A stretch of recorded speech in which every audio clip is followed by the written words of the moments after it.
Yeah, I toxic. think specifically parents to kids, the key word is training. Like that is what you're doing the entire time that they are under your domain, right? Under your roof, your responsibilities, you are training them up. And so specifically with social media, with the internet, with all of that, this is not a place where that is not needed. This is a place where that is needed even more. And so I think when parents do it wrong, they are not providing any training. That looks like I think opening all the gates to everything. So there's no obstruction, there's no limits, no boundary. Whether that is done actively or that is done negligibly, right? So you just aren't paying attention, and so everything is open, but there is no training.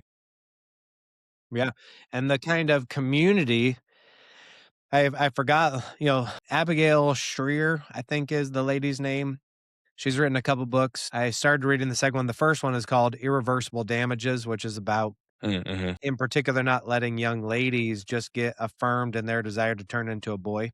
But the reason why I'm bringing it up right now is because, you know, generally speaking, most kids don't have parents that would affirm gender transition feelings. Generally, most kids don't have that. I mean, it seems scary, but maybe more parents today are open to that or even desiring that, pushing their kids into that. But generally, most aren't. However, the online community is completely affirmative. Mm-hmm. If you find the right group on whatever social media app it is, they're only going to give positive hooks to Mm-hmm. try to suck you in. They only get mean and belligerent when you try to get out of the group. When you're detransitioning is then when you become the enemy. Right. And so if you're a kid who is feeling any kind of insecure, which some types of insecurity while you're growing up are a temptation that everybody goes through. So there's some more severe than others. But if you're looking for identity, well, people online are going to give it to you.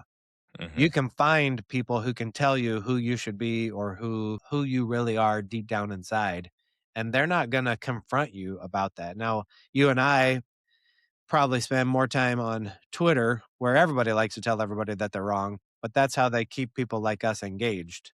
They'd keep young kids engaged by affirmative things and pointing them down paths where they can feel better about themselves for whatever reason.